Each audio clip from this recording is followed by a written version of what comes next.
a sergeant, who like a good and hardy soldier, fought against my captivity. Hail, good friend. Say to the king the knowledge of the broil as we didst leave it. Doubtful it stood, as two spent swimmers that do cling together and choke their rot. The merciless MacDonald and Fortune on his damn quarry smiling showed like a rumbled whore, but all's too weak. For brave Macbeth, well he deserves that name, disdaining Fortune with his brandished steel, which smoked with bloody execution, like valor's minion, carved out his passage, till he faced the slave, which ne'er shook hands nor bade farewell to him, till he unseamed him from knave to the chops, and fixed his head upon our battlements. Valiant cousins, worthy gentlemen. Mark, King of Scotland, mark. But no sooner justice had the Norwegian lord, surveying vantage, with furbished arms and new supplies of men, began a fresh assault. Dismayed this not our captains, Macbeth and Banquo? Yes, as sparrows, eagles, or the hare of the lion. If I say sooth, then I must report that they were as cannons, overcharged with double crafts, so that they doubly redoubled strokes upon the foe. But I am faint, my gashes cry for help.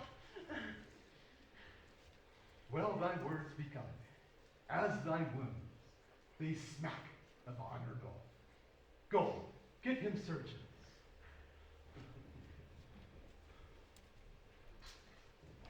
Who comes here? The worthy Thane of Ross. What a haste looks through his eyes. So should he look that seems to speak things strange. God save the king. Whence comest thou, noble thing? From Fife, great king, where the Norwegian banners flout the sky and fan our people cold.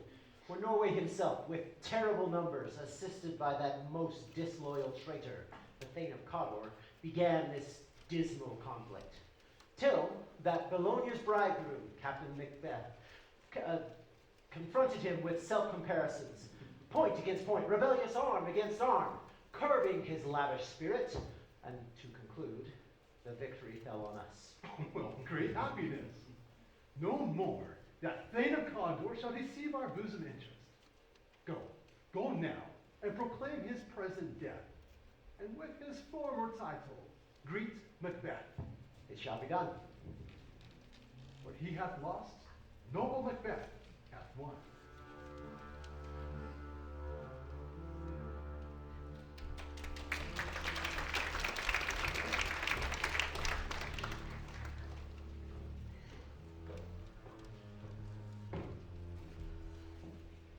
Where hast thou been, sister? Killing swine. Sister, where thou? Look what I have. Show me, show me. Here, I have a pilot's thumb wrecked as homework.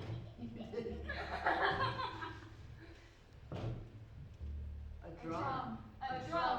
Macbeth doth come. The weird sisters, hand in hand, posters of the sea and land, thus do go about, thrice to thine, And thrice to mine. and thrice again to make up nine. Peace. The charm's wound up.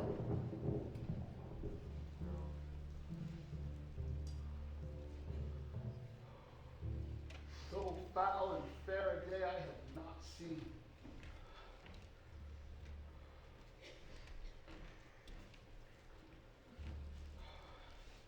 How far is it to Force? Ah! What are these? So withered and wild in their attire, they seem not to be the inhabitants of the earth, and yet are on it. Live you, or are you aught that man may question? You seem to understand me as each her choppy finger laying to her skinny lips. What are you? Speak, if you can. Hail, Macbeth. Hail to thee, Thane of Glory. All hail Macbeth, hail to thee, Thane of Cawdor. All hail Macbeth, that shalt be king hereafter. Good sir, why do you start and seem to fear things that sound so fair? In the name of truth, are ye fantastical, or that which ye outwardly show? My noble partner you greet with present grace, of royal havings and of noble hope, that he seems rapt withal. But to me you speak not. If you can look into the seeds of time and see which grains will grow and which will not, speak then to me, who neither beg nor fear your favor, nor your hate. Hail. Hail, hail. Lesser than Macbeth, the greater. Not so happy, yet much happier. Thou shalt get king, so thou be none. So all hail Macbeth and Banquo. Banquo and Macbeth, all hail. Stay! You imperfect speakers. Tell us, how you know this? By Sinel's death, I know I am Thane of Glamis, but how of Cawdor, the Thane of Cawdor lives, a prosperous gentleman, and to be king stands not in the prospect of belief. So tell us to what you owe this supernatural intelligence, or why upon this blasted heath you stopped our way with such prophetic greeting. Speak! I charge you!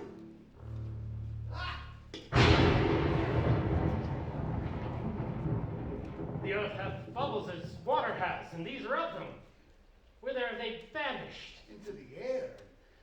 What's incorporeal, melted like breath to the wind. How would they have stayed? Are such things here as we do speak about? Or have we eaten the insane brute that takes reason prisoner? Your children shall be kings! You shall be king. And Thane of Cawdor, too, was it not so? That self-same tune and word. Who is here? The king hath happily received, Macbeth, the news of thy success. I am sent from our royal master to give thee thanks, only to herald thee into his sight, not to pay thee, but as an earnest of a greater honor, he bade me from him call thee Thane of Cawdor. To which addition, hail, most worthy Thane, for it is thine. What, can the devil speak truth? The Thane of Cawdor lives. Why do you dress me in borrowed robes? Oh, he who was the Thane yet lives, but under heavy judgment bears that life which he deserves to lose. For whether he was combined with those of Norway, or did line the rebel with hidden help and advantage, or with both labor to this country's wrack, I know not. But treason's capital, confessed and proved, hath overthrown him. Glamis and Thane of Cawdor. The greatest is behind. Thanks for your pains. Do you not hope that your children should be kings, when those that gave thee Thane of Cawdor promised no less to them? That trusted home that might enkindle you to the crown, besides the Thane of Cawdor. But 'tis strange, and oftentimes to win us to our harm, the instruments of darkness tell us truths. Win us with honest triflings to betray us in deepest consequences. Cousin, a word I pray you. Two truths are told in this happy prologue to the swelling act of the imperial theme. This supernatural soliciting cannot be ill, cannot be good. If ill, why hath it given me earnest of success, commencing in a truth? I am Thane of Cawdor. If good, why doth that terrible image claw at me and unfix my hair? These present fears of his terrible imaginings, the murder whose thought is yet fantastical, shakes so my single state of man that function is smothered in surmise, and nothing is but what is not. Look, our partner is wrapped. If chance will have me king, chance may crown me without my stir.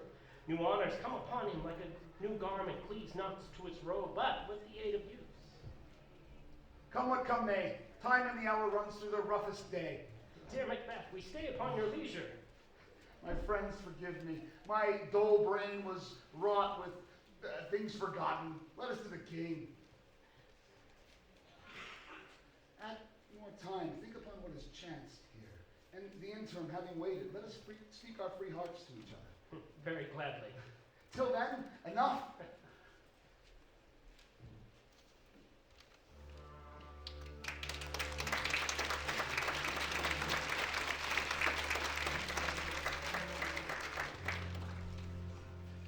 goes the execution on Cawdor?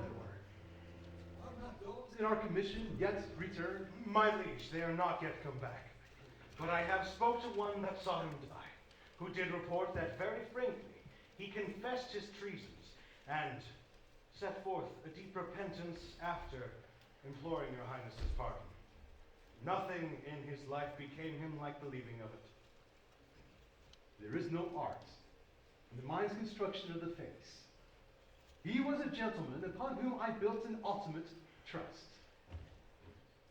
Oh, worthiest cousin, the sin of my ingratitude, even now was heavy on me. Thou art so far before that swiftest wing of recompense is slow to overtake. Only this I have left to say. More is thy due, than more than all can pay. The loyalty and service which we owe, in so doing, pays itself. Welcome hither. I have begun to plant thee, and shall labor to make thee full of growing. Worthy Banquo, thou hast no less deserved, nor must be known, no less to have done so. Let me enfold thee, and hold thee to my heart. There, if I grow, the harvest is your own. My plenteous joys. Sons, kinsmen, thanes, and all those who are nearest, know that we shall establish our kingdom upon our eldest, Malcolm, whom we shall call hereafter the Prince of Cumberland. And honor must, not unaccompanied, invest him only. The signs of nobleness, like stars, shall shine on all worthy deservers. From hence to Inverness, and bind us more fully to you. I'll be the harbinger myself, and make my wife joyful with news of thy approach. So humbly take my leave. Worthy God. The Prince of Cumberland. That is a step on which I must or leap, or else fall down, because in my way it lies. Stars, hide your fires. Let not light see my black and deep desires. It is true, worthy Banquo. He is so full valiant, and in his commendations I am fed. It is a banquet to me. In his good grace he has gone before us to bid us welcome. Come, let us after him. It is a peerless kinsman.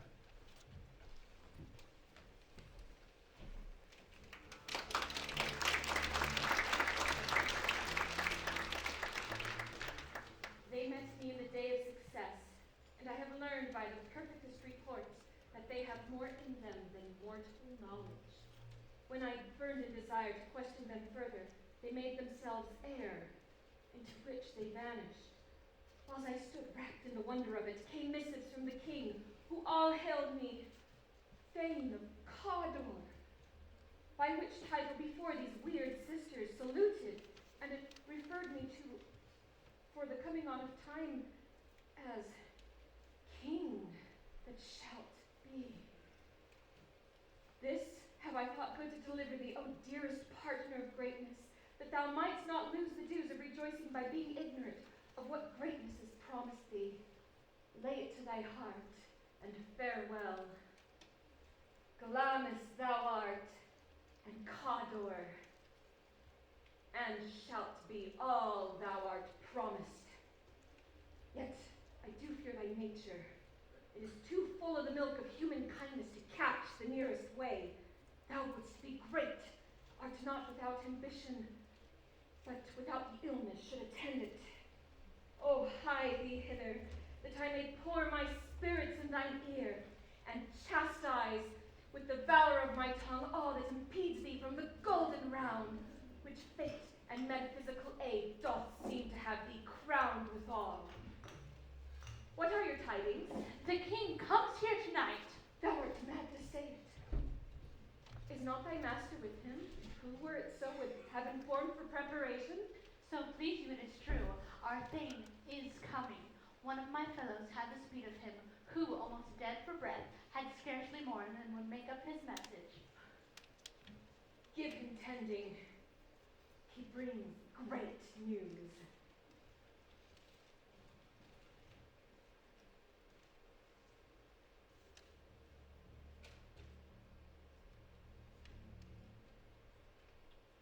The raven himself is hoarse, that croaks the fatal entrance of Duncan under my battlements.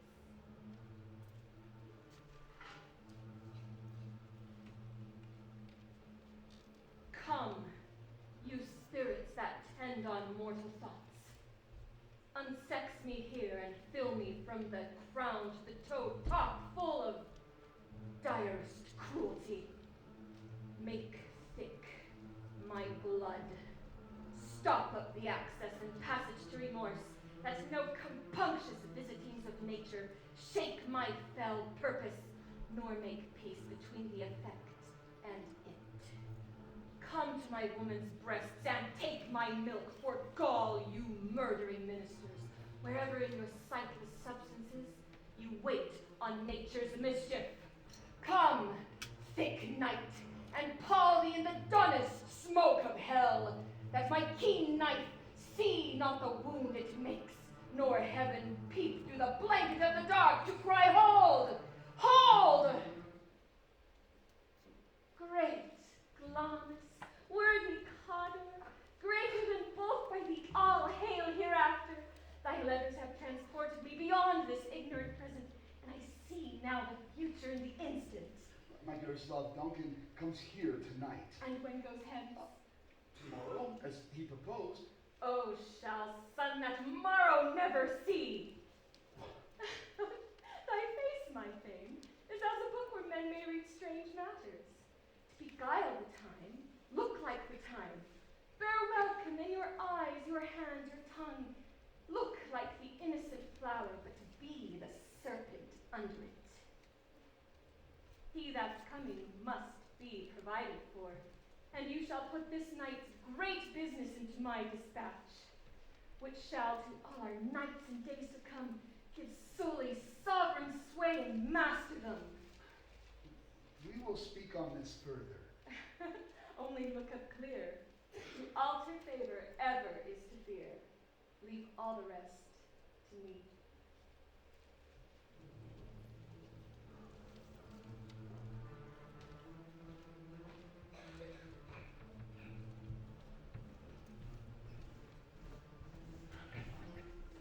The castle hath a lovely seat. The air, nimbly and sweetly recommends itself to our gentle senses. I have observed the air is quite delicate.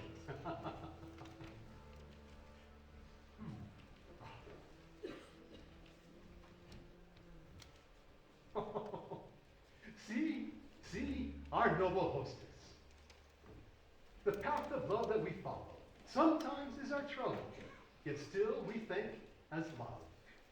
All our service in every point twice done, and then done double, we're poor and single business to contend against those honors deep and broad, wherewith your majesty loads our house. But where is the Thane of Cawdor? We recorded at his fields, and meant to journey him here as a purveyor. But he rides well, and his great love, sharp as his spurs, hath hawked him home before us. Noble hostess, we are your guests tonight. Your servants ever. Come, take my hand, conduct me to my post. Oh, we love him highly. We shall send our good graces towards him always. Now you leave.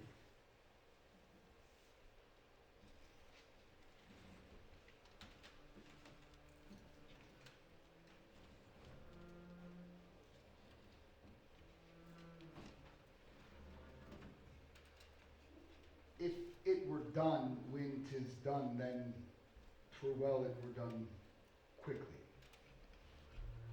If his assassination should trammel up with chance and catch in his surcease, success. That but this blow might be the be-all and the end-all here. But here, on this bank and shoal of time, we jump the life to come. and that life having taught bloody instructions, which will soon return to plague the inventor.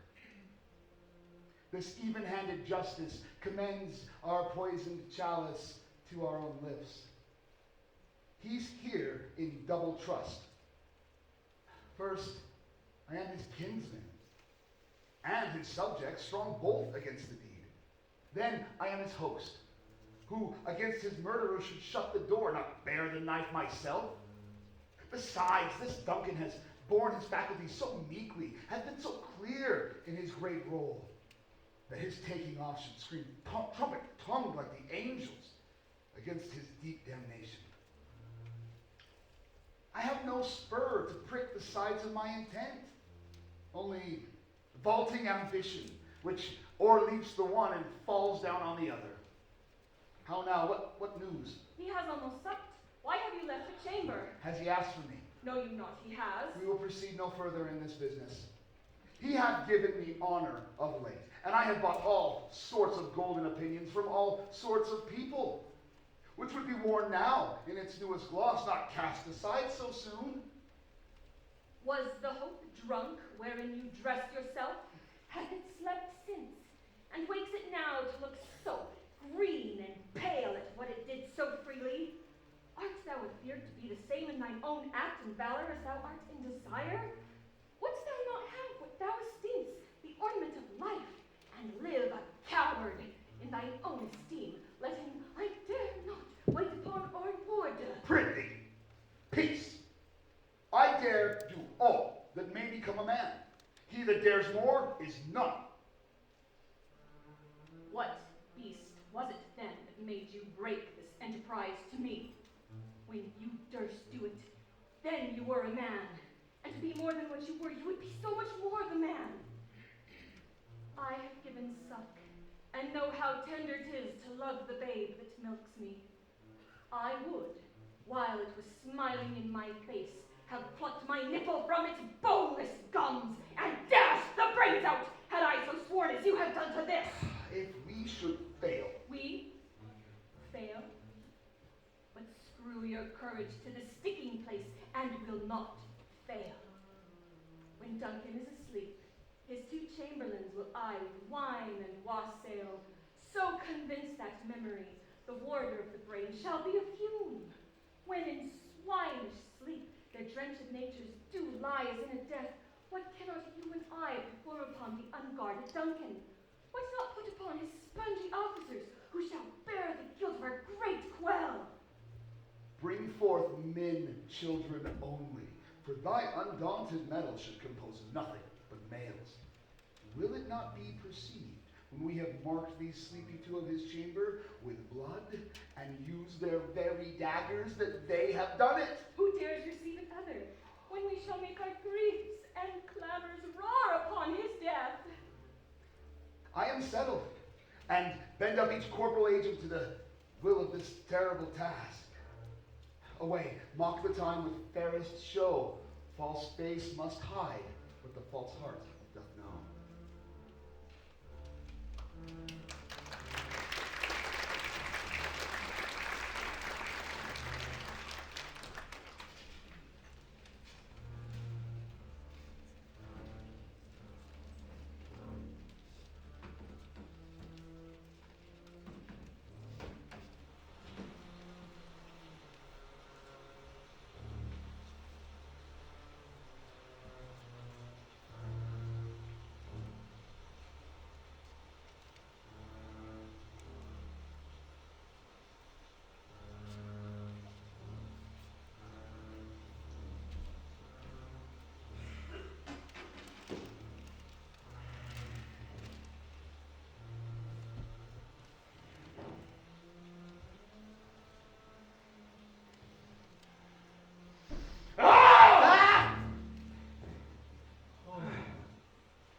How goes the night, boy?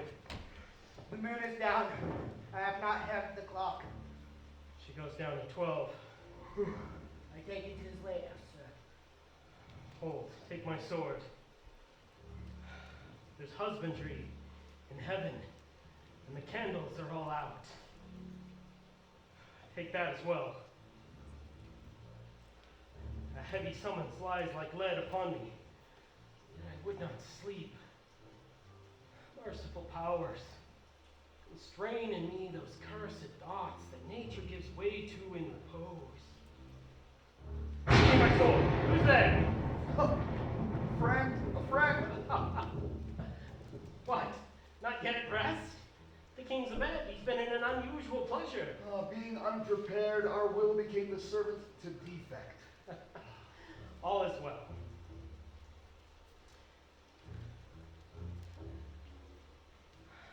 I dreamt last night of the three weird sisters. To you, they've shown some truth. I think not of them. But we would spend some words on that business if you would spare the time. At your kindest leisure. If you should cleave to me when 'tis so, we'll do honor for you. And so in seeking I lose none, but keep my bosom franchise, my allegiance clear.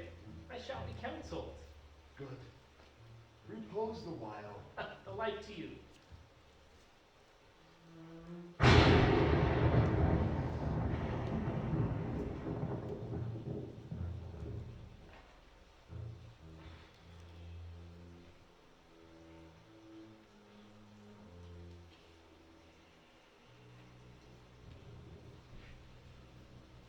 Is this a dagger I see before me? The handle to my hand? Come, let me clutch thee. I have thee not, yet I see thee still. Art thou not, fatal vision, sensible to feeling as to sight? Art thou but a dagger of the mind, a false creation stemming from the heat-oppressed brain?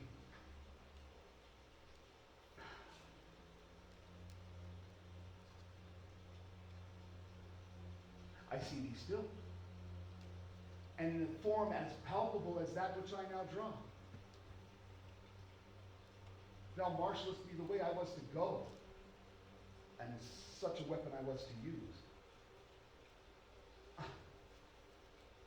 My eyes are made the fool of my other senses, or else worth all the rest.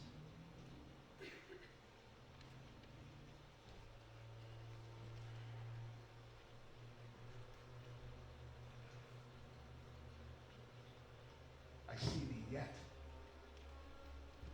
And on thy laden dudgeon gouts of blood, which was not so before.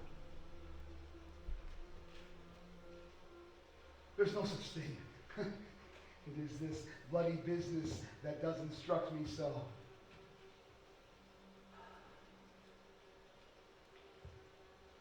Thou sure and firm set earth, hear not my steps which way they walk, for fear thy very stones will prate of my whereabouts, and take the terror from this dreadful hour. While I threat he lives, words to the heat of deeds too cold breath gives.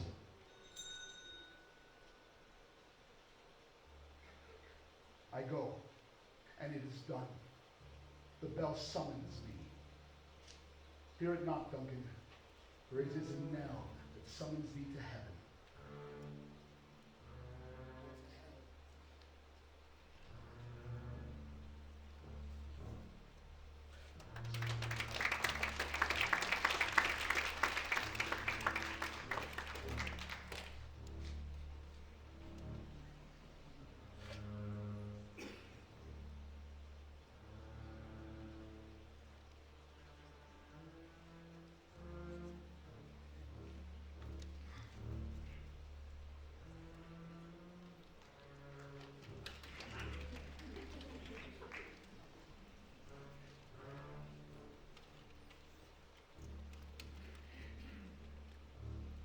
That which hath made them drunk hath made me bold. What hath quenched them hath given me fire. Hark! Peace. It was the owl that shrieked.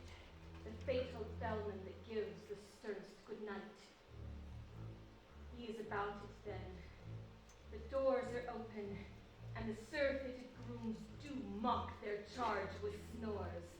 I have drugged their possets, that death and nature do contend about them whether they live or die. I'm afraid we have awaked, and 'tis not done. The attempt and not the deed confounds us. I laid the daggers ready. He could not miss them. Had he not resembled my father as he slept, I had done it. My husband. The deed is done. I do not hear a noise. I heard the owl scream and the crickets cry. Did not you speak? When Now. has I descended? I. Who lies in the second chamber? Donna. Oh, this is a sorry sight. Foolish thing to say, a sorry sight. There's one that did laugh, and the other cried murder, that they did wake themselves. I stood and heard them say their prayers and address them back to sleep. There are two lodged together. One did say, God bless us, and the other, Amen. I could not say Amen. Consider it not so deeply. But wherefore could I not say Amen? I, who have most need of blessing, and Amen stuck in my throat. These deeds must not be thought after these ways, so it will make us mad. Still, I thought I heard a cry. Sleep no more. Macbeth hath murdered sleep. Innocent sleep. Sleep that knits the raveled sleeve of care. Sore labors, bath, death of each day's life. Chief nourisher in life's feast. What do you mean? Still, it cried, sleep no more to all the house. Glamis hath murdered sleep, so Cawdor shall sleep no more. Who was it that thus cried? Why, worthy thing? You do unbend your noble strength to think so brain-sickly of things. Go, get some water and wash this filthy witness from your hands. Why have you brought the daggers from the place? They must lie there. Go carry them and smear the grooms with blood. I'll not go. I cannot think of what I have done. I dare not look on it again. Infernal purpose. Give me the daggers. If he do bleed, I'll gild the faces of the grooms withal, for it must seem their guilt. Oh, whence is that knocking? How is it that sounds annoy me so? Oh. What hands are these? They pluck out mine eyes. Will all great Neptune's oceans wash this blood from my hands? No. My bloody hands will all the multitudinous seas incarnadine, making the green one red. My hands are of your color, but I shame to wear a heart so white. I hear knocking at the south entry. Retire we to our chamber. A little water clears us of this deed. How easy it is then! Your constancy hath left you unattended. Hark, more knocking. Be not lost so poorly in your thoughts. Oh, to know my deed, twere best not to know myself. Wake Duncan with thy knocking, would thou could.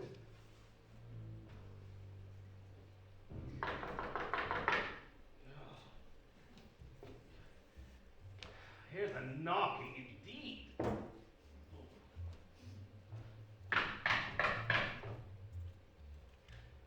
Here's a knocking indeed. If man were porter of Hell's Gate, he should have plenty of turning the key.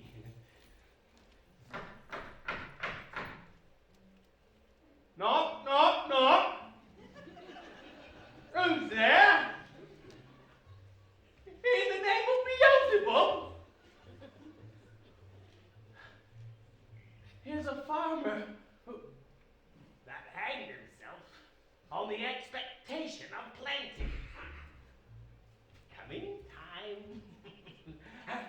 Seems enough about you. Here. Ooh, you'll sweat for it. Knock, knock. Who's there? In the other devil's name? Faith is an equivocator who could swear in both the scales against either scale, who committed treason enough for God's sake, yet could not equivocate to heaven. Oh, come in, equivocator. Knock, knock, knock. Who's there? Faith is an English tailor, come hither for stealing out of a French hose. Oh, come in, tailor. Here, you may roast your goose. Knock, knock, never at quiet. But what are you?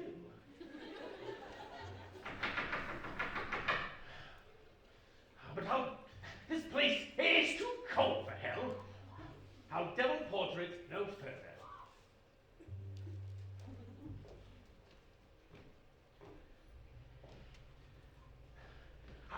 I had thought to have let in some of all professions that go the primrose way down to the everlasting bonfire. And on and on.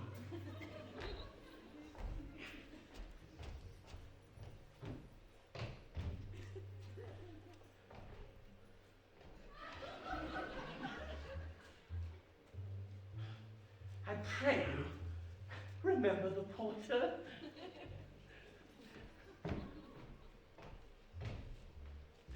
Was it so late, man, ere you went to bed, that you do lie so late? Oh, faith, sir. Well, we were carousing until the second cock. and drink, sir, is a great provoker of three things. Oh, and what three things does drink provoke? Marry, sir, nose painting, sleep, and urine. Lechery, sir, it provokes and unprovokes. It provokes the desire, but takes away the performance. Therefore, much drink may be said to be an equivocator with lechery. It makes him, and it mars him. It sets him on, and it takes him off. It persuades him, and disheartens him. Makes him to stand to, and to not stand. In conclusion, it equivocates him in his sleep, and giving him the lie, leaves him. Well, I do believe the drink gave you the lie last night. But it did, sir. It's the very old me. But I requited him for his lie, and I think, being too strong for him, though he took up my legs sometime, yet I made a shift to cast him. Is thy king stirring? Oh, our knocking has awakened. Here he comes. Good morrow, noble sir. Good morrow, good morrow. And goes the king hence today? He did propose so. Well, I hear the night has been unruly. Yes, where we lay our chimneys were blown down, and, as they say, lamentings heard in the air, strange screams of death, and prophesying with accents most terrible of dire combustion, and confused events new hashed to the woeful time. The obscure bird clamored the livelong night, and some say the earth was feverous and did shake. 'Twas a rough night. My young remembrance cannot parallel a fellow to it. Is the king stirring, Burley Theatre? Not yet. Well, he did appoint me to call on him timely, so though I've almost slipped the hour. Come, I'll show you to him. And I'll make so bold as to call for 'tis my limited service.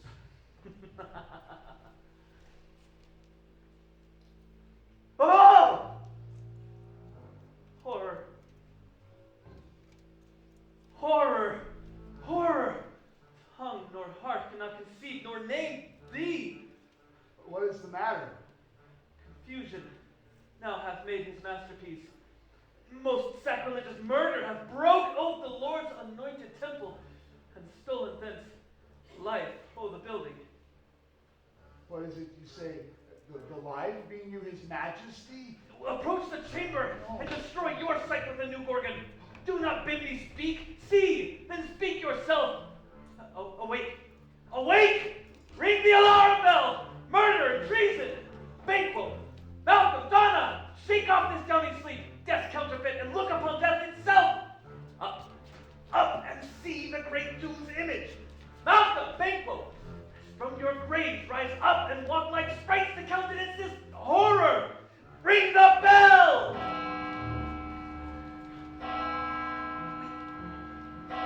What's the business that such a hideous trumpet calls to parley the sleepers of this house? Speak! Gentle lady, do not bid me speak. The repetition in a woman's ear would murder as it fell. Banquo! Banquo! Our royal master is murdered! Oh, alas, in our house? Too cruel anywhere. Dear doth, contradict thyself and say it is not so. Oh, but had I died an hour before this time, I would have lived a blessed life. Nothing is serious in all the world. Grace and renown is dead. What is amiss? You are, and you do not know it. The fount, the head, the very source of your blood is stopped. The very source of it is stopped. Your royal father, he's murdered. Oh, by whom? Those of his chamber, it seemed, have done it. Their hands and faces all badged with blood. Their daggers unwiped we found upon their pillows. They stared and were distracted. No man's life would be trusted with them. Oh, but I do repent me of my fury that I did kill them. Wherefore did you so? The expedition of my violent love outran the pauser, reason. There lay Duncan, his silver skin laced with his golden blood, his stab wounds like gashes in nature to allow ruin. There the murderers lay, unmannerly breached with the colors of their trade, daggers covered in gore. Who could resist? Who had love in his heart, and with that love courage to make that love known? Help me. Oh, the lady! Why do we hold our tongues that most may claim this argument for ours? What should be spoken here, where fate, hidden in our hold, may rush and seize us? Let's away. Our tears are not yet brewed. Nor our strong sorrows upon the foot of motion. When we have our naked frailties hid, that suffer in exposure, let us meet and question this most bloody piece of work to know it further. Fears and scruples shake us. In the great hand of God I stand against the undivulged pretense of treasonous malice. I fight! So do I! So do we all! Let us briefly put on manly readiness and meet together in the hall. Well contented.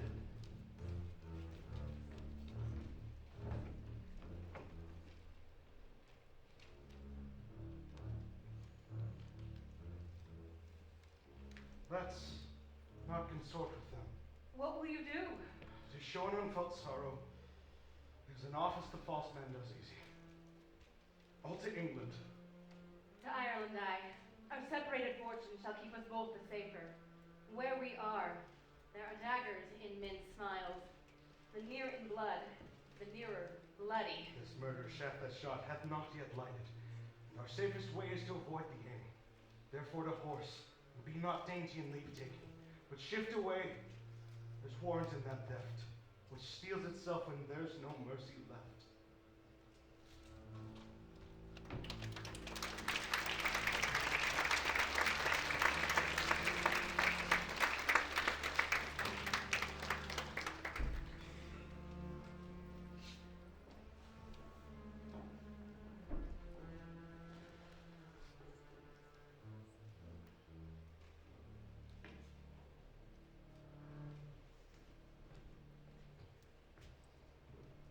Rescorentin, I can remember well, within the volume of which time I have seen hours dread, and things strange. But this sore night had trifled for no. Ah, good mother, thou seest the heavens is troubled with man's act as threatens this bloody stage.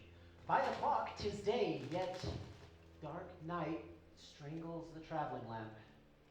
Is night's predominance, or the day's shame that darkness does the face of earth into, when living light should kiss it? 'Tis unnatural, even like the deed that's done. On Tuesday last, a falcon, towering in her pride of place, was by a mousing owl hawked and killed. And Duncan's horses, a thing most certain and strange, turned wild in nature, broke out their stalls throughout, contending against obedience, as though they would make war with mankind. They said they ate each other. They did so, to the amazement of my eyes that looked upon it. Huh. Oh, here comes the good Macduff. How goes the world, sir, now? Why? See you not? It's known who did this more than bloody deed. Oh, those that Macbeth hath slain. Alas the day. What good could they pretend? They were suborned. Malcolm and Donna, the king's two seed. They're stolen away and fled, which puts upon them suspicion of this deed. Then 'tis most like the sovereignty will fall to Macbeth. He's already named, and gone to Scone to be invested. And where's Duncan's body? Carried to Colmkill, the sacred storehouse of his predecessors and guardian of their bones. And will you just go? No, cousin. I'll to fight. Oh. Well, I will thither. Well, may you see things well done there, adieu. Lest our old road sit easier than our new. And farewell, mother. God's medicine go with you. And with those that would make good of bad, and friends of foes.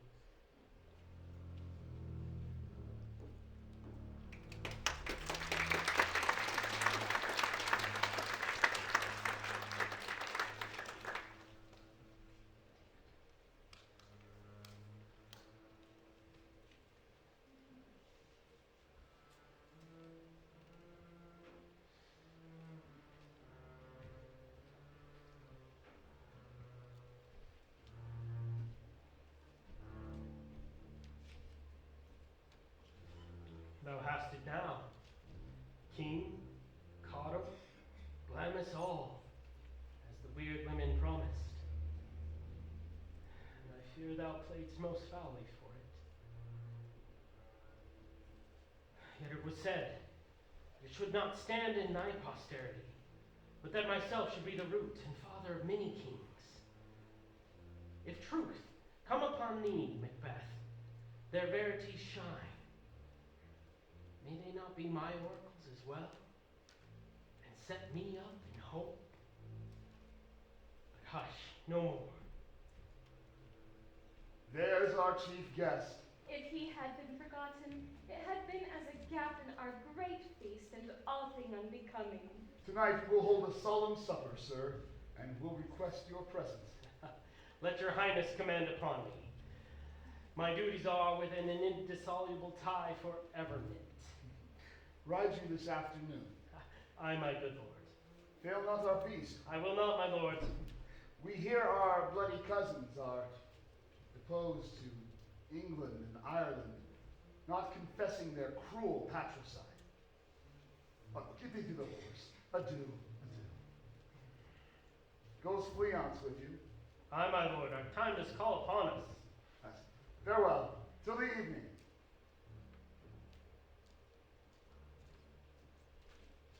Let each man be master of his own time until 7 in the evening. We will have supper. Till then, we'll keep ourselves apart to make society the sweeter welcome. God be with you.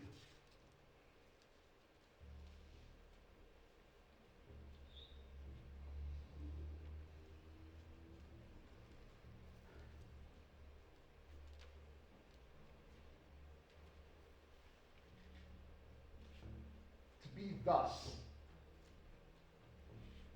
is nothing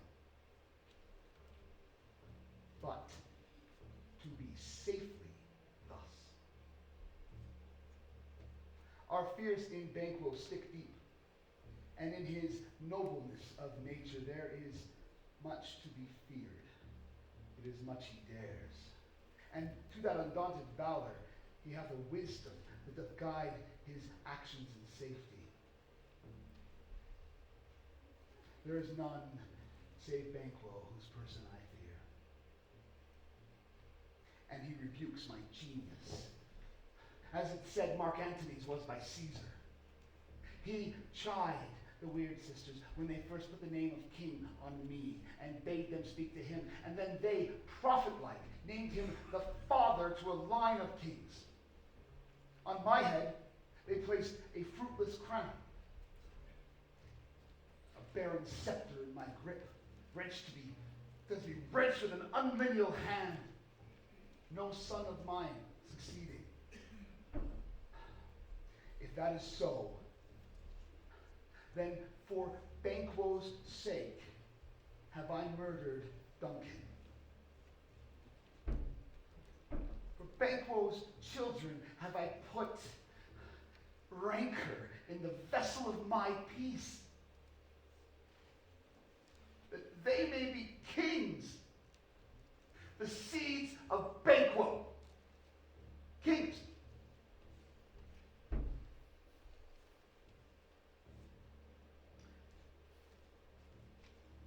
That it might not be so, come fate into the list.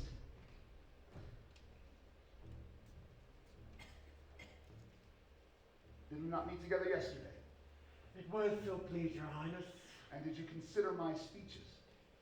I am one, my liege, who the vile blows and buffets of the world are so incensed. I am reckless what to do, despite the world. So weary with disasters, so tugged with fortune, I would set my life on any chance, to mend it or be rid. Know you Banquo is your enemy. Aye, my lord. So is he mine, and in such nearness of life that he thrusts against my heart. And though I could, with bare-faced power, sweep him from my sight, and bid my will avouch it, yet I must not. I shall perform what you command me, my lord. Your spirit shines through you. I will acquaint you with the place, and give you the perfect spy of the time, for it must be done tonight. And with him to leave no rubs or botches in the work, his son Fleance, that travels with him, he must also meet the fate of this dark night. Get thee hence. I'll come to you anon.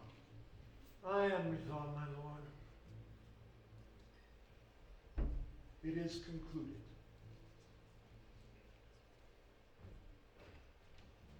Banquo, thy soul's flight, if it is to find heaven, must find it out tonight.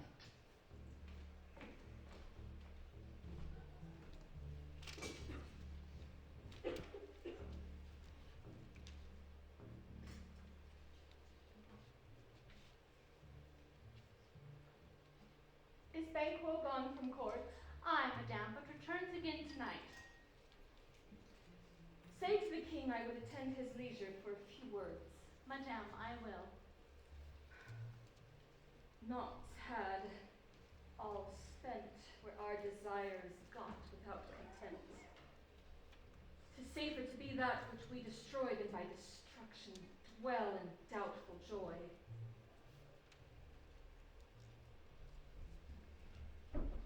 How now, my lord? Why do you keep alone? Of sorriest fancies your companions making, using those thoughts which should have died with them they think on. All things without remedy should be without regard. What's done is done. We have scorched the snake, not killed it. Ere we eat our meal in fear, and sleep with the restless dreams that shake us. Better to be with the dead, whom to gain our peace we have sent to peace, than to lie in bed in restless ecstasy with torment. Duncan lies safe in his grave. Treason has done his worst. Steel or poison, malice domestic, foreign levy, nothing can touch him further. Come on, gentle, my lord. Sleek o'er your rugged looks. Be bright and jovial amongst your guests tonight. So shall I, love, and so pray I be you, and in your remembrance keep banquet, and keep our faces visards to our hearts, disguising what they are. You must leave this. Oh, full of scorpions is my mind, dear wife. Thou knowest that Banquo and Fleance live. There is hope. They are assailable. So be thou jocund. Ere the bat has flown his cloistered flight, there will be done a deed of dreadful note. What's to be done? Oh, be innocent of that knowledge, dearest Chuck, until thou applaud the deed.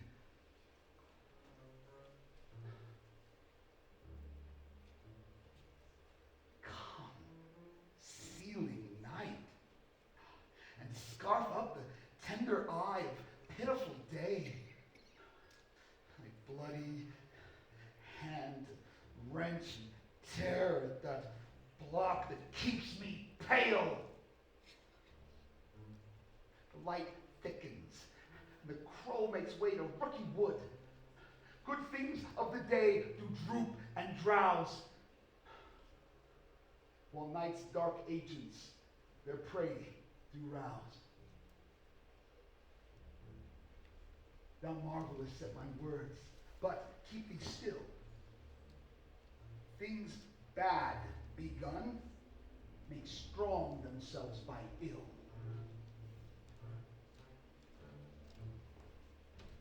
So prithee, go with me.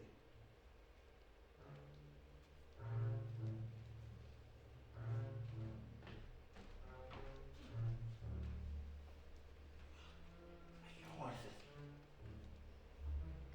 Give us the light. Ho!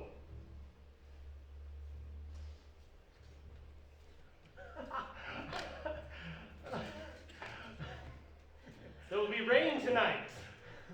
So let it come down. Ah! Treachery! Oh! Fly, Fleance, fly! Ah! Thou mayest revenge! Fly! Mother! No!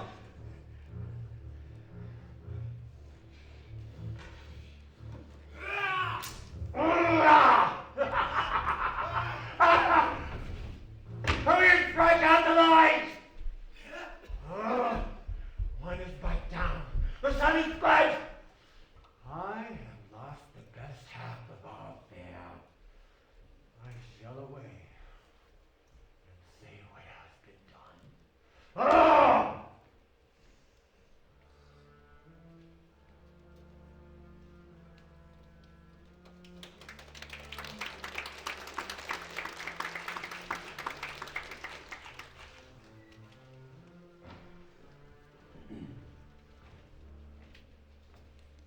You know us your places. Sit. To the first and the last, welcome. Thanks to your majesty.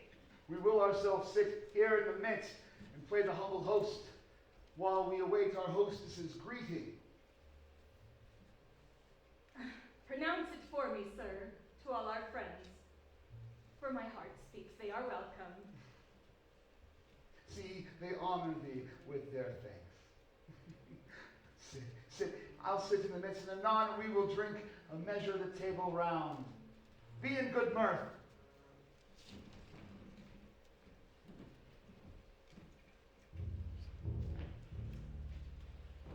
There's blood on my face. 'Tis Banquo's then. Better thee without than he within. The deed is done then. Ah, my good lord, his throat is cut. Thou art the best of the cutthroats, yet he's as good that did the same for Fleance. If thou did it, thou art the nonpareil. Most royal sir, Leon escaped. Then comes my fit again. I had been else perfect, whole as the marble, firm as the rock is free as the breathy air. But now I am caged, confined, cribbed, and bound up to saucy doubts and fears. But Banquo is safe. Oh, my good lord, safe Benedict he bides, with 23 gashes on his head. A true destinator. Thanks for that. There, the grown serpent lies. The worm that's escaped hath in his nature venom that will grow, but no teeth for the present. Get thee hence. I'll come to you tomorrow.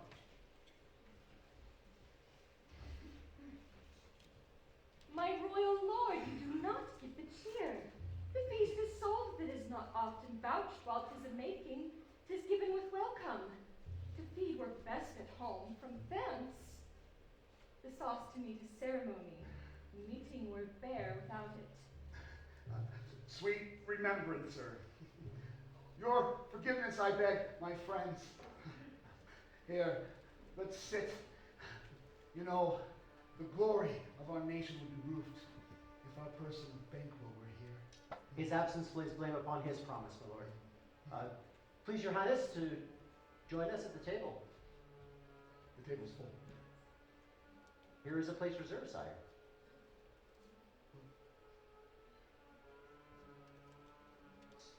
Sire, what is it that catches your attention? Which of you has done this? What, my good lord? Thou cannot say I did it.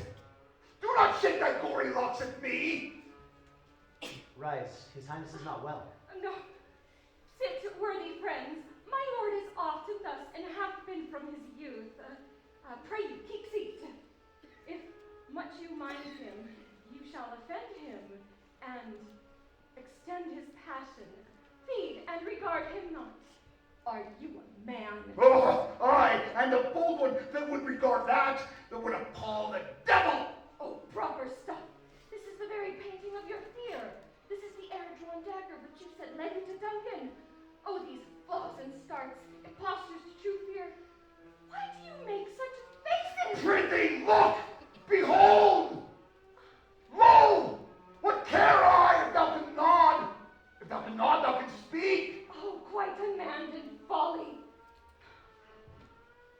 If I stand here, I saw him. Fie, for shame. Time was when the brains were out, the man were dead, and there the end. Now they rise with 20 mortal murderers on their crowns and push us from our stools. Oh, such a terrible murder! My noble lord, your worthy friends do lack you.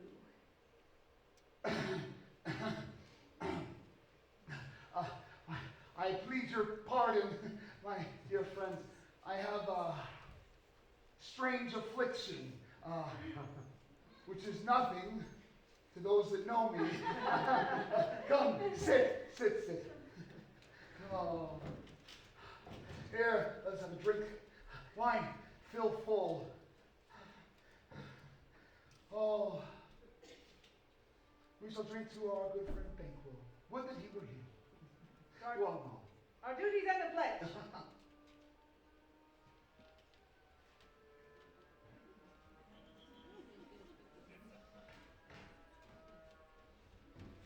Avoid and quit my sight! Thou hast no speculation in those eyes. The marrow in thy bones is cold. There is no blood. And this, good peers, but as a thing of custom, 'tis no other, only it spoils the pleasure of the time. What man dares, I dare. Take the any form but that, or dare me to the desert with a sword.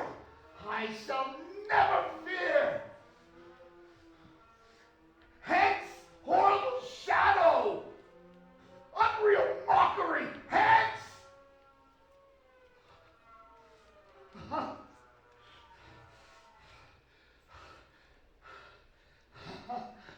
And so being gone, I am a man again. Pray they sit! You have displaced the mirth, broke the good meeting with most admired disorder. You make me strange? Would I to think that you could look upon that and maintain the natural ruby of your cheeks while mine are blanched with fear? What sights, my lord? Pray you, speak not. He grows worse and worse. Question enrages him. At once, good night. Stand not upon the order of your going, but go at once. Good night, and may better health attend his majesty. A kind good night to all.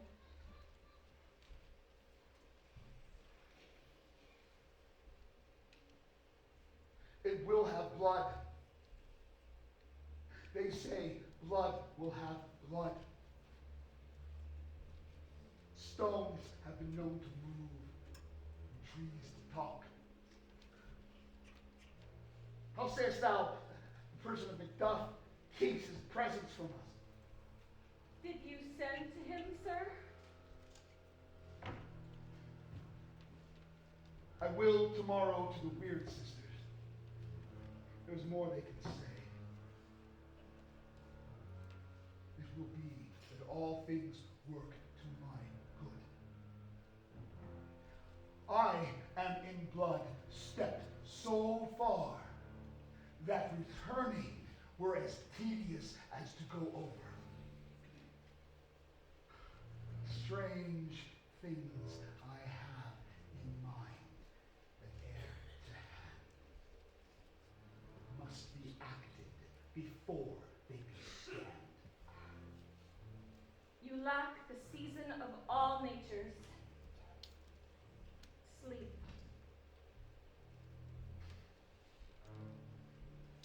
Yes, wheel to sleep. This strange and self-abuse is the initiate fear that lacks hard use.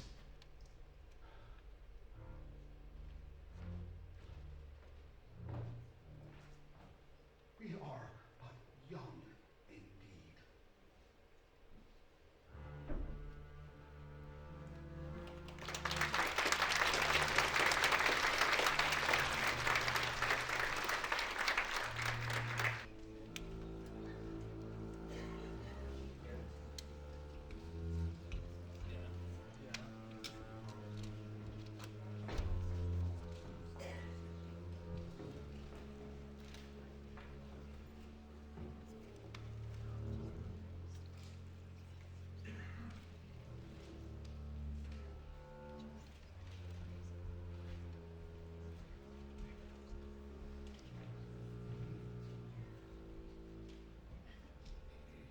Thrice the brinded cat hath moved. Thrice once the head wine. Harpier cries, 'tis time, 'tis time!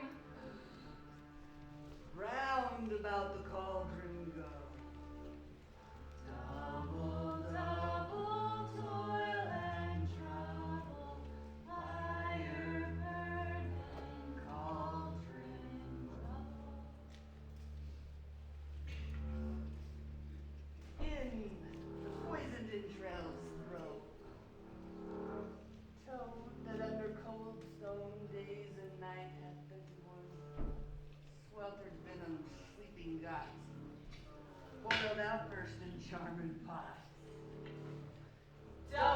double, toil and trouble.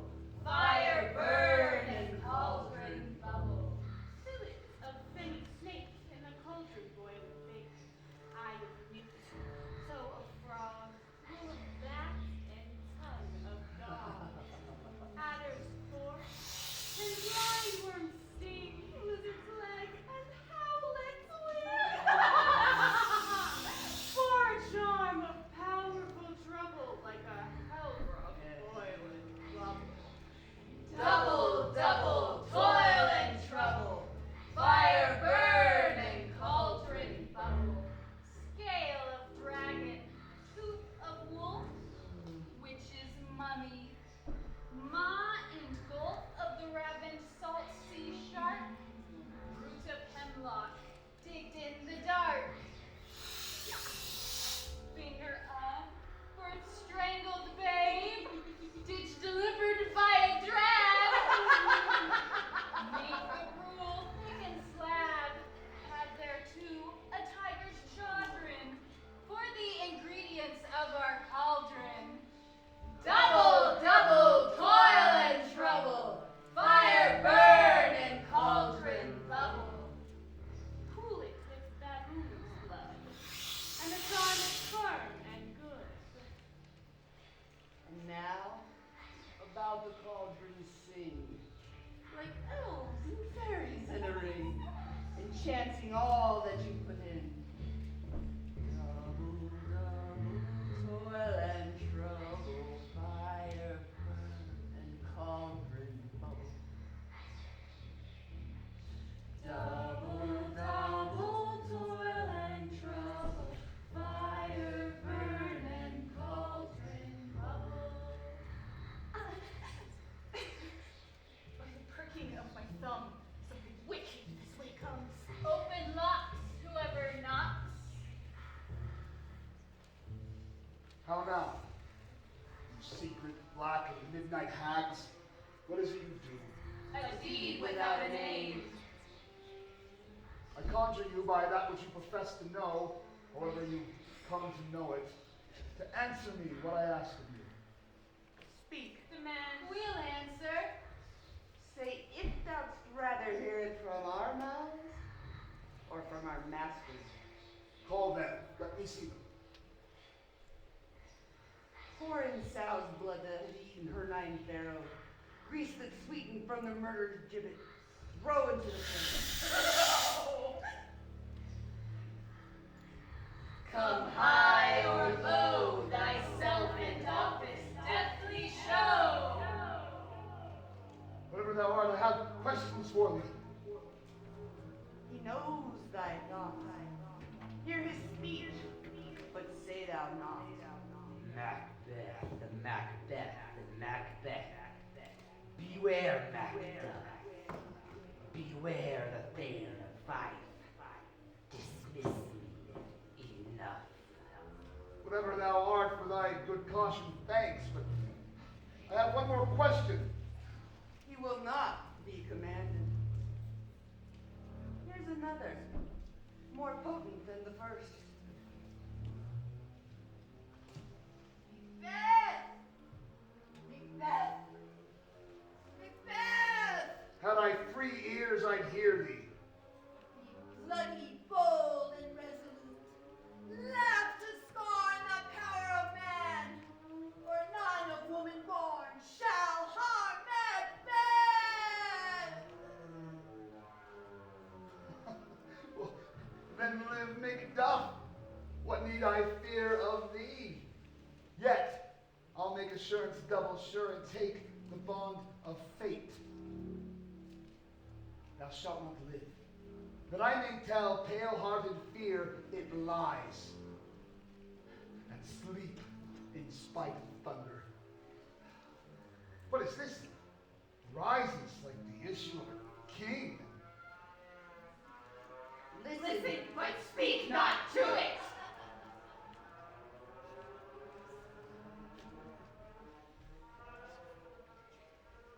Beeline mettled, proud, and take no care. Who checks, who frets, or where conspires are. still Great Burnham Wood, to Dunsinane Hill. Shall come against him.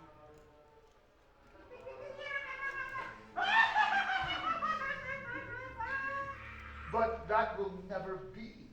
Who can impress the forest, bid the tree unfix its earthbound root? Ah, sweet Bowman's good. Rebellious dead never rise till the wood of Burnham rise. And our high-placed Macbeth shall live the lease of nature, pay time and custom to mortal breath. Yet my heart throbs to know one more thing. Will Banquo's issue ever rule in this kingdom? Seek to know no more. Answer me this, and I'll be satisfied. Deny me, and a curse upon you. Answer me! Gone! Come in without them! What's your grace's will? Saw you the weird sisters? No, my lord. They came not by you? No, indeed, my lord. Accursed be the air on which they ride, and damned be them that trust them.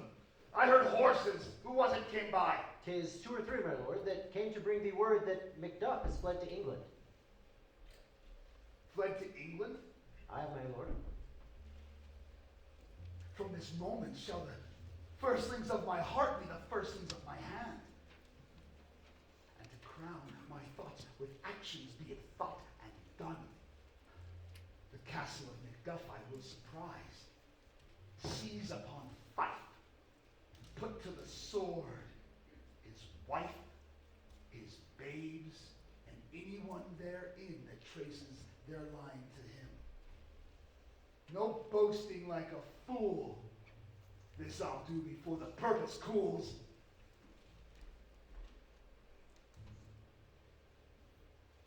My former speeches have but hid your thoughts, which can interpret further, but only I say things have been strangely born. But peace, I know that for broad words and 'cause he failed his presence at the tyrant's feast, Macduff lives in disgrace, but I pray you, can you tell where he bestows himself? The son of Duncan, from whom this tyrant holds the due of birth, lives in the English court and has received as the most pious Edward. Thither Macduff is gone, to pray the holy king upon his aid, to wake Northumberland and warlike seaward, that by the help of these, and with him above, we may again give to our tables meat, sleep to our nights, free from our feasts and banquets, bloody knives, do faithful homage and receive free honors, all which we pine for now. But this report has so exasperated their king that he prepares for some attempt of war. Lady Macduff.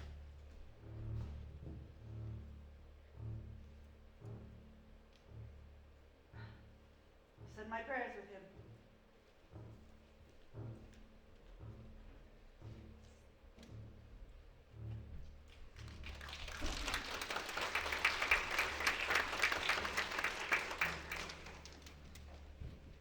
What had he done to make him fly the land? You must have patience, madam. He had none.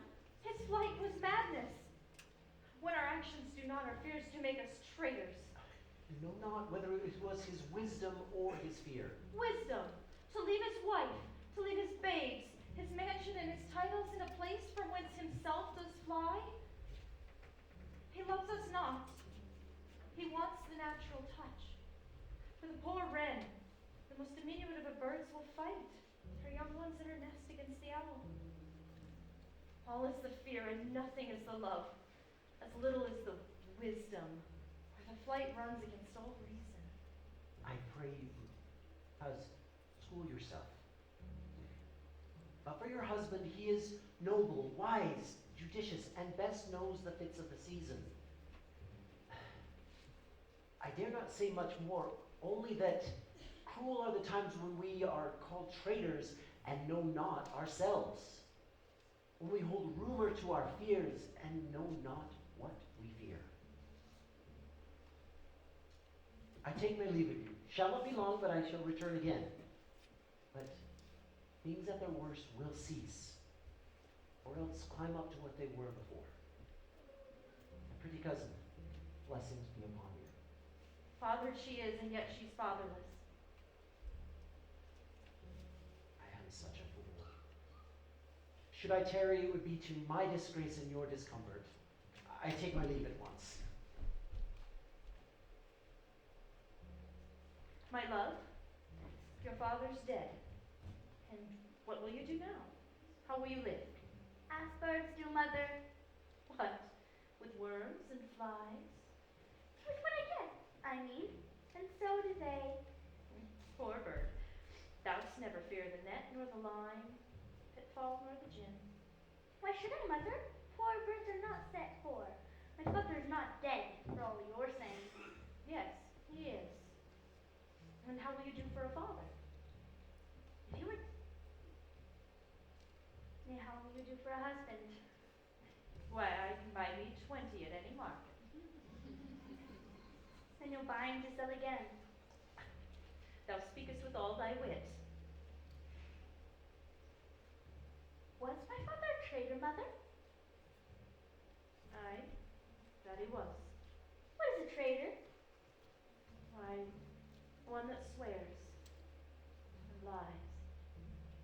And be all traitors that do so? Everyone that does so is a traitor and must be hanged. And must they all be hanged that swear and lie? Everyone. Who must hang them? Why, the honest men. Then the liars and swearers are fools. For they're liars and swearers that vow to beat the honest men and hang up them.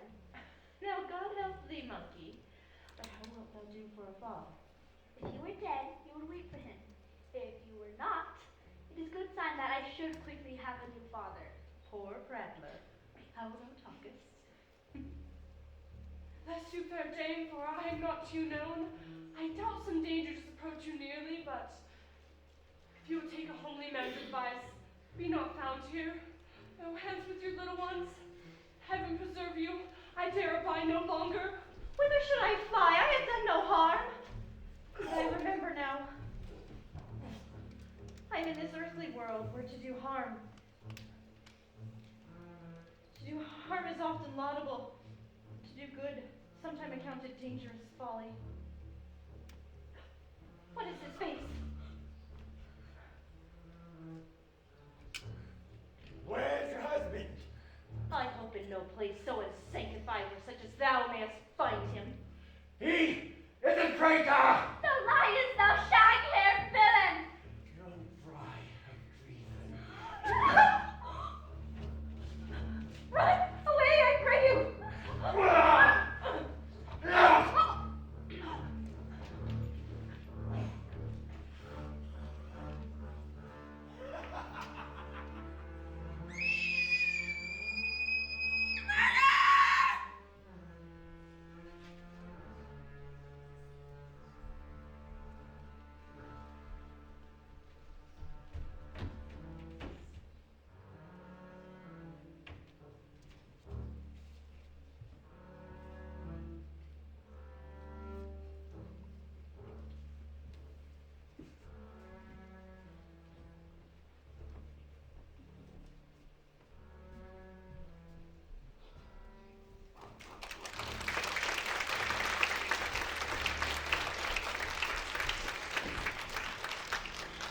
Let us seek out some desolate shade, and there weep our sad bosoms empty. Let us rather hold fast this mortal sword, and like good men, bestride our downfall birth them.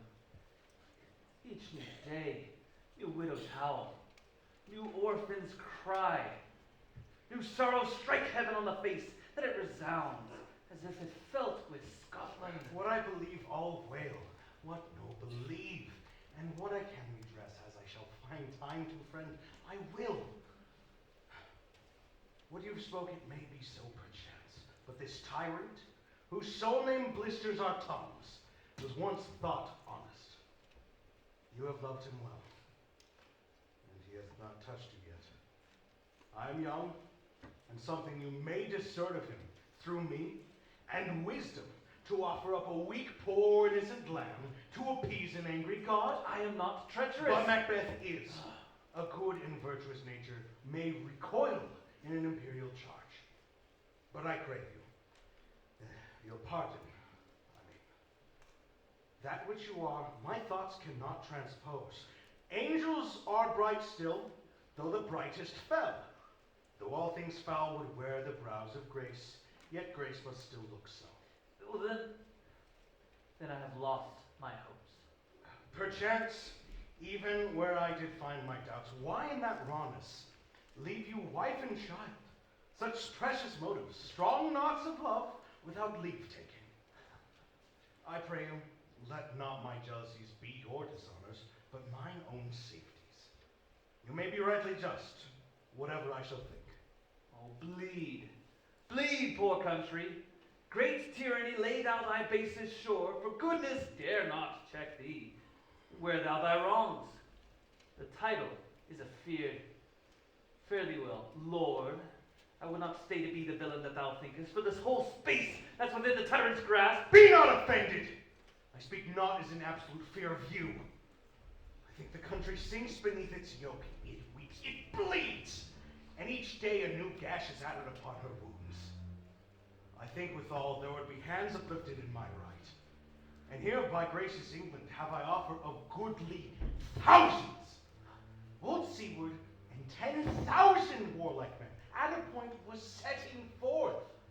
Now will together, and the chance of goodness be like our warranted quarrel. See who comes here. My countryman. Oh, my ever-gentle cousin, welcome hither. Sir, amen. What stands Scotland where it did? Aye. Alas, poor country, almost afraid to know itself, it cannot be called our mother, but our grave. Relation, too nice, and yet too true. What's the newest grief? That of an hour's age doth hiss the speaker. Each moment teems a new one. And how does my wife? Why, well. And all my children? Well, too. Then the tyrant's not battered at their peace. And how goest? As I came thither to transport the tidings which I have heavily borne, there ran a rumor of many worthy fellows that were out, of which my belief I witnessed the rather, for I saw the tyrant's power afoot. But now is the time of help. Your eye in Scotland would create soldiers, would cause our women to doff their dire distresses. Be it their comfort. We are coming thither. Gracious England hath lent us old Seaward, and 10,000 men, an older and better soldier none that Christendom give out. Oh, would that I could answer this comfort with the like, but I have words that should be howled in the desert air where none would hear them. And what concern they? Is it the general cause? Or is it a fee grief due to some single breast? No honest heart but it bears it some woe, though the main part is thine alone. Well, if it be mine, keep it not from me. Quickly, let me have it. Let not your ears despise my tongue forever, though they may possess them with the heaviest sound that ever yet they've heard. I guess at it. Your castle is surprised. Your wife and children savagely slaughtered. Oh, merciful heaven! What man, ne'er pull your hat upon your brow. Give sorrow words, for the grief that does not speak whispers the o'erwrought heart and bids it break. My children killed too? Wife, children, all that could be found. And I must be from thence. My wife killed too? I have said.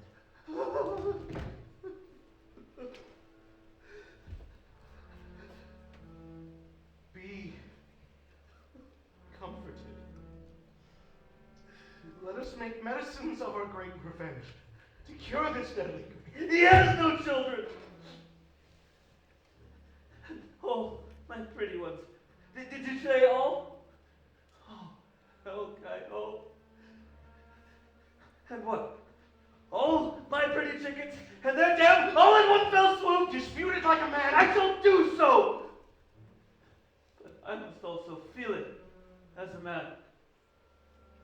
I cannot but remember such things that were most precious to me. And would have it look on, and would not take their part. Oh, sinful Macduff, they were all struck for thee. Heaven rest them now. Be this the whetstone of your sword. Let grief convert to anger. Let not the heart enrage it. I can play this woman with mine eyes, and the briars with mine tongue. But gentle heavens, cut short all intermission. No, front to front.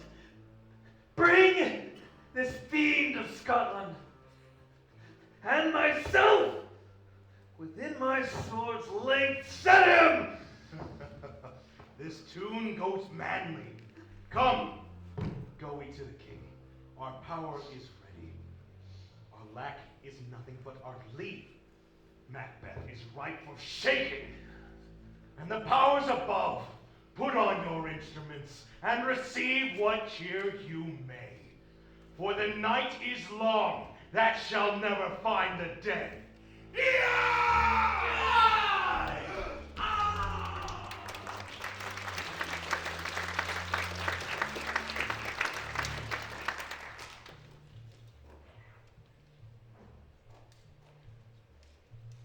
I have 2 nights watched with you and can perceive no truth in your report.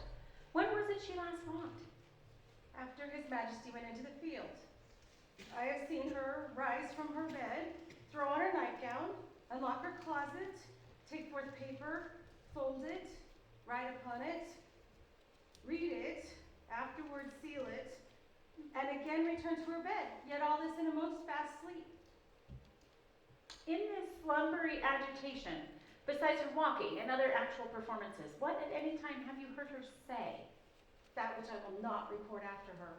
You may to me, and 'tis most me you should. Neither to you nor anyone, having no witness to confirm my speech. Lo, you, here she comes.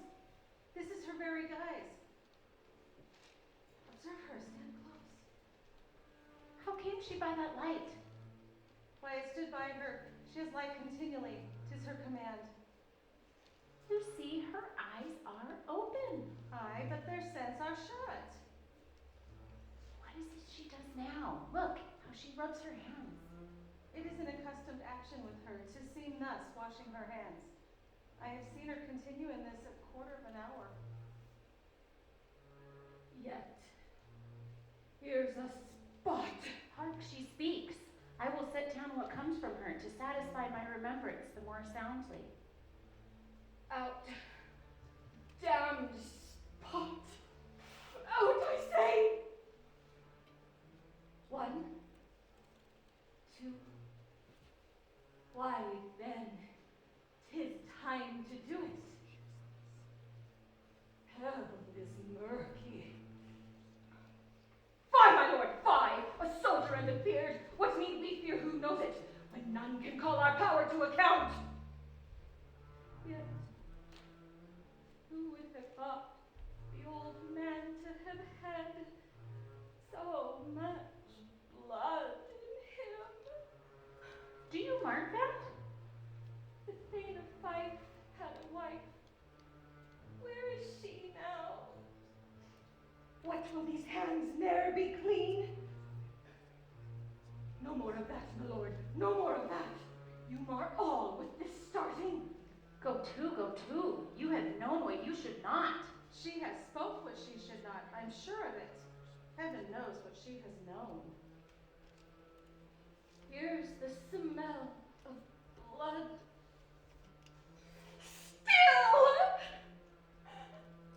All the perfumes of Arabia will not sweeten this little pen.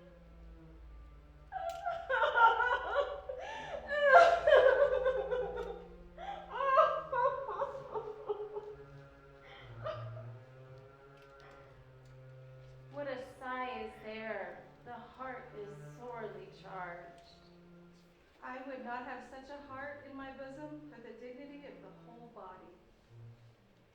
Well, well, well, pray God it be. This disease is beyond my practice. Yet I have known those who have walked in their sleep, who have died wholly in their beds. Wash your hands. Put on your nightgown. Look not so pale. I tell you yet again, Banquo's buried. He cannot come out on his grave. Even so? To bed, to bed. There's knocking at the gate. Come, come, come. Give me your hand. What's done cannot be undone. To bed. To bed. To bed. Will she go now to bed? Directly. Foul whisperings are abroad. Unnatural deeds do breed unnatural troubles. Infected minds to their deaf pillows will discharge their secrets. More need she the divine than the physician. God, God, forgive us all. Look after her. Remove from her the means of all annoyance, and yet still keep eyes upon her. So, good night. My mind she has mated and amazed my sight. I think, but dare not speak. Good night, good doctor.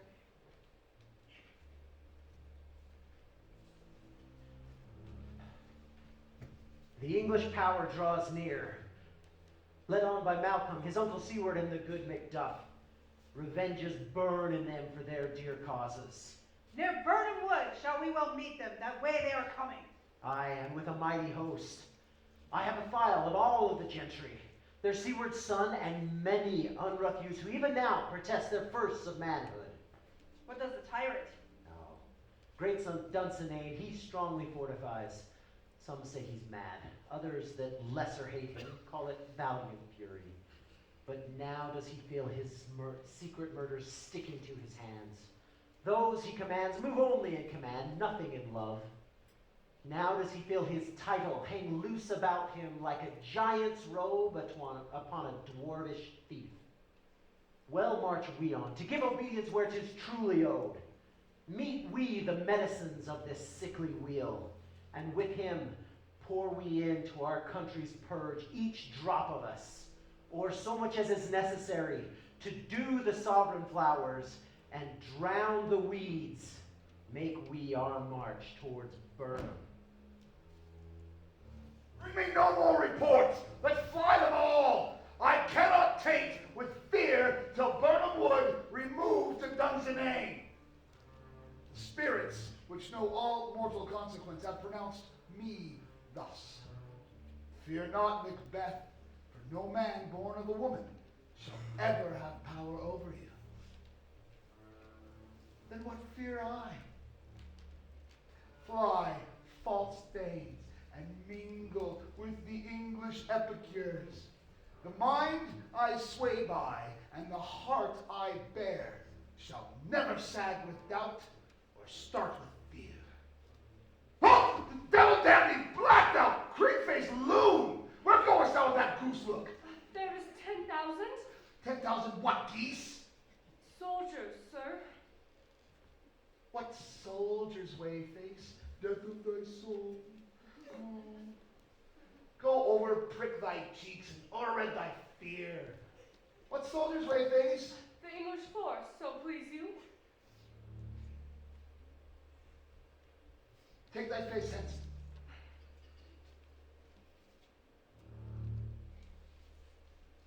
I am sick at heart. I have lived long enough. I shall not think to have things that come with old age, like honor, love, obedience, troops of friends. No, I shall not have. Sing it! What news more? All is lord, which was reported.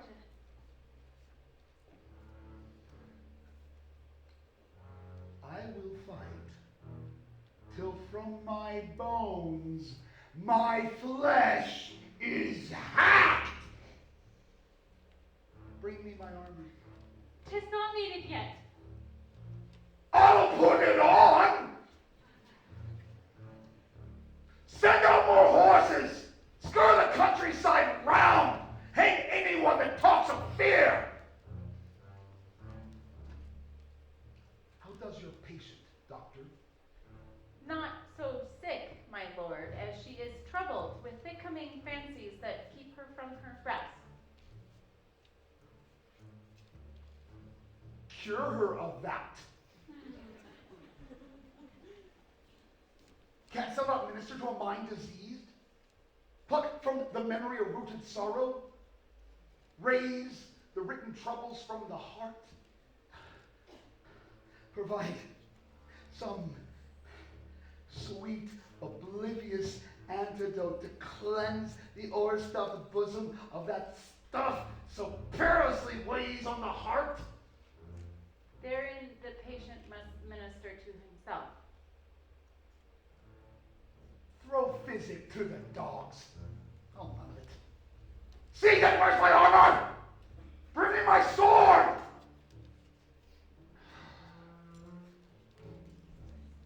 My fanes fly from me, doctor. If thou could, doctor, take the water of my land, find her disease, and purge it to a pure and pristine health. If thou couldst do so, I would applaud thee till the very echo applauds again. Take it off! Take it off, I say! I shall not fear death or bane till Burnham Wood come to Dunsinane.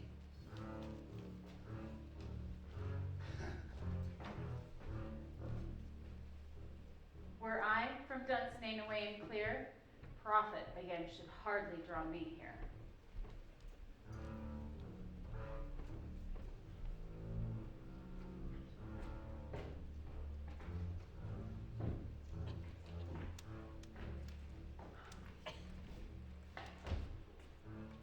Cousins, I hope the days are near at hand, that Chambers will be safe. We doubt it nothing. What wood is this before us? 'Tis the wood of Burnham. Let every soldier hew him down a bough and bear it before him. Thereby shall we shadow the numbers of our host, and make discovery ere in report of us. It shall be done. We learn no other, but the confident tyrant keeps still in Dunsinane, and will endure our setting down before us. 'Tis his main hope, for where there is advantage to be given, both more and less, hath given him the revolt. And none serve him now but constrained things, whose hearts are absent too. Let all our just censures attend this true event, and put we on industrious soldiership. The time approaches that will with due decision make us know what we shall say we have and what we owe. Thoughts speculative, their unsure hopes relate. But certain issue strokes must arbitrate, toward which advance the war. Yeah! Hang out the banners on the outward walls. The cry is still they come. Our castle's strength shall laugh a siege to scorn. Here, let them lie, till the famine and the ague eat them up. Were they not forced with those that should be ours, we would meet them darefully, beard to beard, and beat them back home. What was that noise? 'Tis the cry of a woman, my good lord.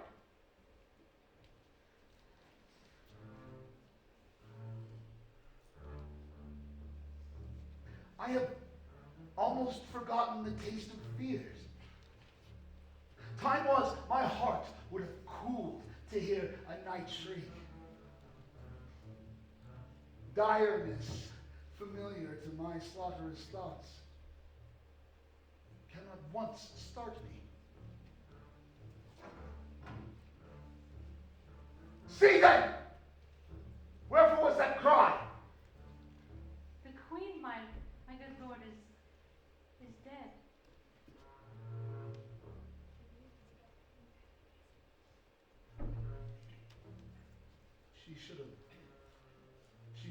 died hereafter. There would have been time enough for such a word.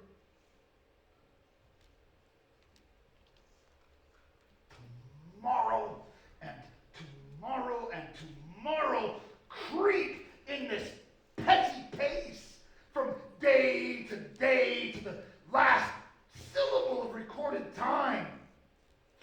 And all our yesterdays have lighted fools the way to dusty death.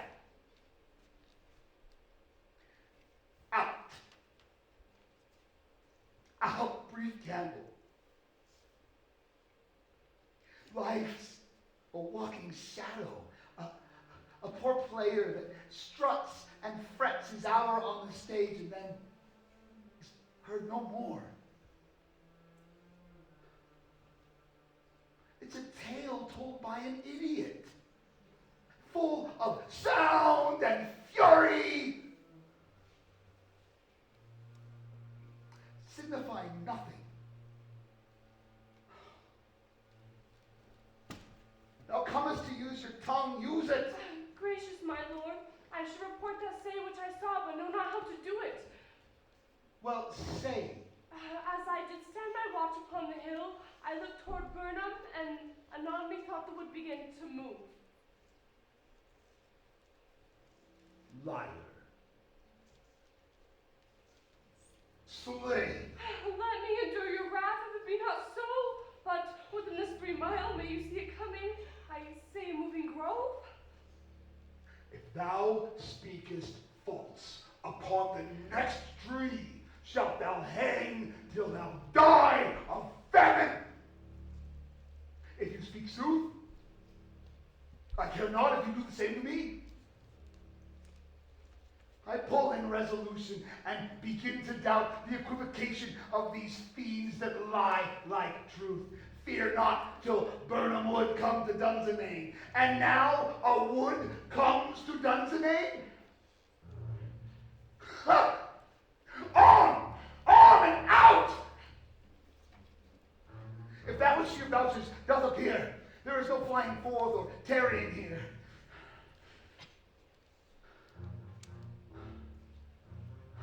I begin to be weary of the sun and wish the estate of the world were undone. Ring the alarm bells!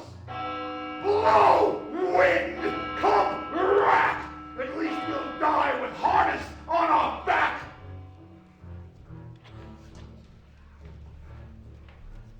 Now near enough! Your leafy screens throw down, and show like those you are. Worthy uncle, you shall with my cousin, your right noble son, lead our first battle. Worthy Macduffin, we shall take upon what else remains to do, according to our order. Fare you well. Do we but find the tyrant's power tonight?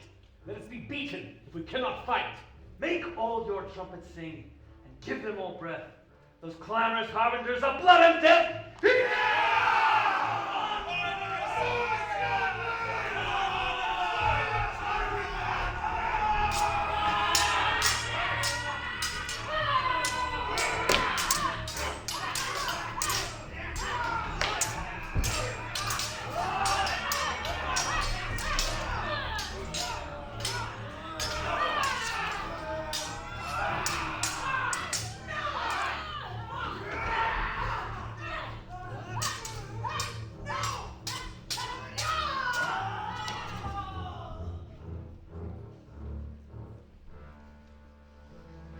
Tied me to a stake. I cannot fly, but bear-like will fight the course. What's one not born of a woman? Such a one I am to fear, or none.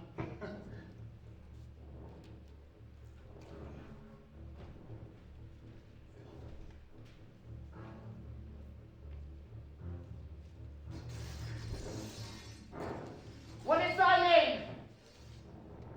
Thou wilt be afraid to hear it. My name is Macbeth. The devil himself cannot pronounce a title more hateful to my No, ear. no, nor more fearful. Thou liest, abhorrent tyrant! my sword. I shall bruise the light of speakers.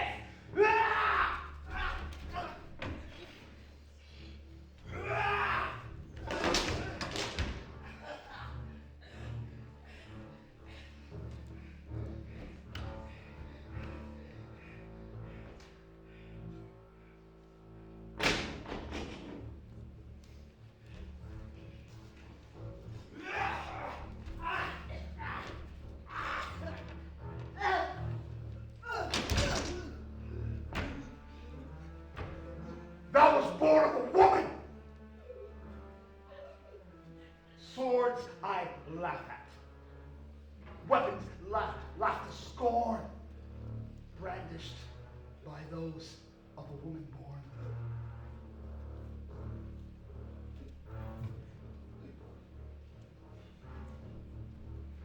That way the noise is. Tyrant! Show thy face! And if thou beest slain, and with no stroke of mine, then my wife and children's ghosts would haunt me still. I cannot strike at wretched kerns, whose arms are hired to bear their staves. No, either thou, Macbeth, or else my sword with an unbattered edge I should sheathe again undeeded. There thou shouldest be, by this great clatter, one of greatest notes seems bruited. Let me find him, fortune, and more I beg thee not. Why should I play the Rowan fool and die on my own sword? Whilst I see lives, the gashes do look better upon them. Turn, hellhound. Turn! Of all men else I have avoided thee. But get thee hence. My soul is too much charged with blood of thine. I have no words. My voice is in my sword, thou bloodier villain, and terms can give thee out.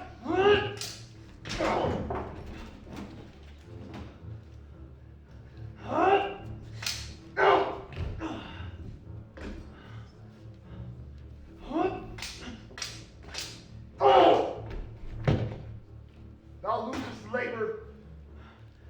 I live a charmed life, which cannot be harmed by one of a woman born. But then dispel thy charms, and let the angel that thou still hast served tell thee, Macduff was from his mother's womb untimely ripped.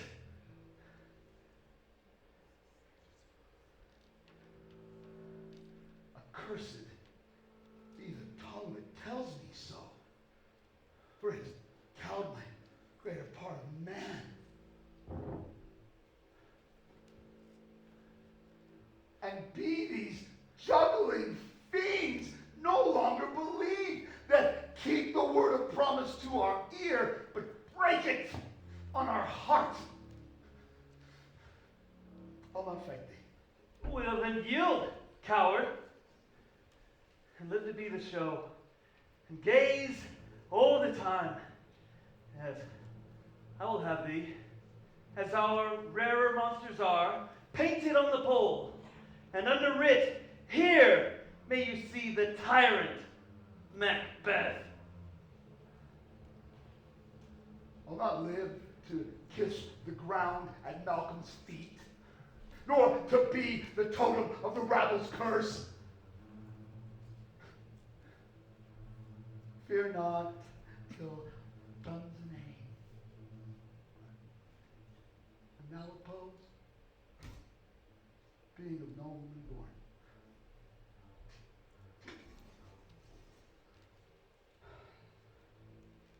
Yet, I'll fight on. I'll raise my warlike shield. Lay on, Macduff, and damned be he that cries hold. Enough!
Friends we miss were safe arrived.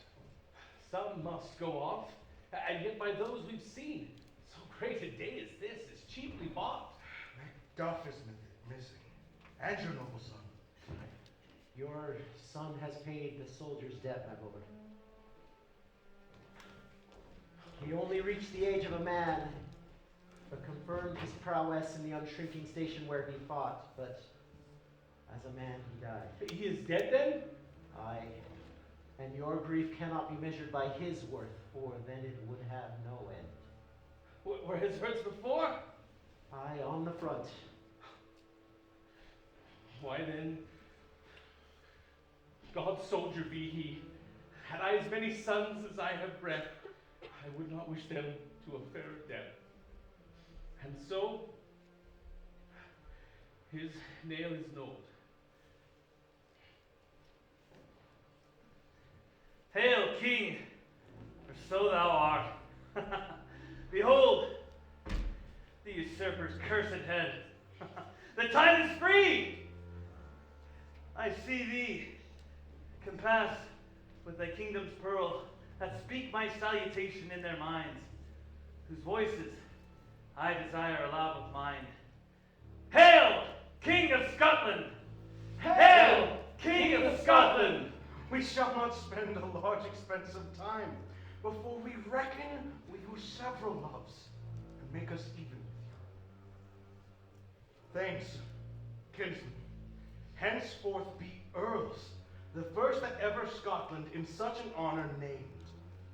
And what's more to do, than which will be planted newly with the time, as calling home our exiled friends abroad, who fled the watchful snares of tyranny, and producing forth the cruel ministers of this dead butcher, and his fiend-like queen, who 'tis thought with self and violent hands took off her life.